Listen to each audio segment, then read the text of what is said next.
بسم اللہ الرحمن الرحیم۔ السلام علیکم ناظرین و سامعین، امید ہے تمام احباب خیریت سے ہوں گے۔ ناظرین، ہم آج آپ کو ایک نہایت ہی دلچسپ واقعہ سنانے جا رہے ہیں۔ یہ واقعہ حجر اسود کے متعلق ہے۔ آپ کو علم ہے نہ کہ یہ سیاہ پتھر چاندی کے ایک فریم میں خانہ کعبہ میں نصب ہے۔ طواف کے دوران ہم اس کو بوسہ دیتے ہیں۔ یہ روایت بہت پرانی ہے۔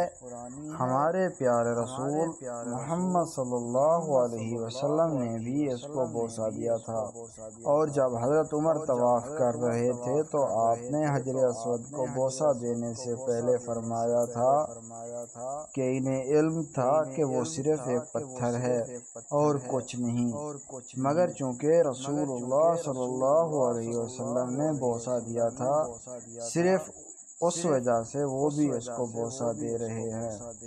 حجر اسود کی واپسی ایک تاریخی واقعہ ہے۔ ذی الحجہ 1317 ہجری کو بحرین کے حاکم ابو طاہر سلیمان کرامتی نے مکہ معظمہ پر قبضہ کر لیا۔ خوف و ہراس کا یہ علم تھا کہ اس سال حج بیت اللہ نہ ہو سکا، کوئی بھی شخص عرفات نہ جا سکا۔ اسلام میں پہلا ایسا موقع تھا کہ حج بیت اللہ موقوف ہو گیا۔ اسی ابو طاہر کرامتی نے حجر اسود کو بیت اللہ سے نکالا اور اپنے ساتھ بحرین لے گیا۔ پھر بنو عباس کے خلیفہ مقتدر باللہ نے ابو طاہر کے ساتھ معاہدہ کرنے کا فیصلہ کیا اور 30,000 دینار دیے اور حجر اسود خانہ کعبہ کو واپس کیا گیا۔ یہ واپسی 339 ہجری کو ہوئی، گویا 22 سال تک خانہ کعبہ حجر اسود سے خالی رہا۔ جب فیصلہ ہوا کہ حجر اسود کو واپس کیا جائے گا تو اس سلسلے میں خلیفہ وقت نے ایک بڑے عالم محدث عبداللہ کو حجر اسود کی وصولی کے لیے ایک وفد کے ساتھ بحرین بھجوایا۔ یہ واقعہ علامہ سیوطی کی روایت سے اس طرح نقل کیا گیا کہ جب شیخ عبداللہ بحرین پہنچے تو بحرین کے حاکم نے ایک تقریب کا اہتمام کیا جہاں حجر اسود کو ان کے حوالے کیا جائے گا۔ اب انہوں نے ایک پتھر جو خوشبودار تھا خوبصورت غلاف سے نکالا کہ یہ حجر اسود ہے، اسے لے جائیں۔ محدث عبداللہ نے فرمایا کہ نہیں، بلکہ حجر اسود میں 2 نشانیاں ہیں، اگر اس میں یہ نشانیاں پائی جائیں تو یہ حجر اسود ہوگا، ورنہ نہیں۔ ایک تو یہ کہ یہ ڈوبتا نہیں، دوسرا یہ کہ آگ سے بھی گرم نہیں ہوتا۔ اس پتھر کو جب پانی میں ڈالا گیا تو ڈوب گیا، پھر آگ میں اسے ڈالا گیا تو سخت گرم ہو گیا، یہاں تک کہ پھٹ گیا۔ محدث عبداللہ نے فرمایا یہ ہمارا حجر اسود نہیں۔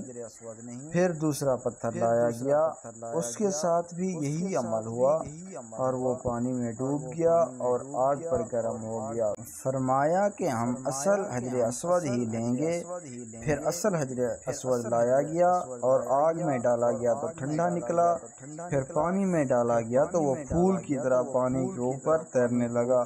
تو محدث عبداللہ نے فرمایا یہی ہمارا حجر اسود ہے اور یہی خانہ کعبہ کی زینت ہے اور یہی جنت والا پتھر ہے۔ اس وقت ابو طاہر کرامتی نے تعجب کیا اور پوچھا کہ یہ باتیں آپ کو کہاں سے ملی ہیں؟ تو محدث عبداللہ نے فرمایا یہ باتیں ہمیں جناب رسول اللہ صلی اللہ علیہ وسلم سے ملی ہیں کہ حجر اسود پانی میں ڈوبے گا نہیں اور آگ سے گرم نہیں ہوگا۔ ابو طاہر نے کہا کہ یہ دین روایات سے بڑا مضبوط ہے۔ جب حجر اسود مسلمانوں کو مل گیا تو اسے ایک کمزور اونٹنی کے اوپر لادا گیا جس نے تیز رفتاری کے ساتھ اسے خانہ کعبہ پہنچایا۔ اس اونٹنی میں زبردست قوت آ گئی، اس کے لیے کہ حجر اسود اپنے مرکز بیت اللہ کی طرف جا رہا تھا، لیکن جب اسے خانہ کعبہ سے نکالا